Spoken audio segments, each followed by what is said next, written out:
Alright, it's actually been a while since I filmed these units a while back.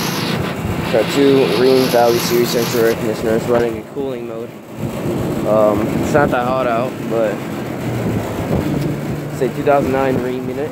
This is a 2011 2.5 ton. This is a 3 ton. And strangely enough, it has R22. Look at that. 2009 3 ton. This one's rattling. 2011 2.5 ton. And it's got R14.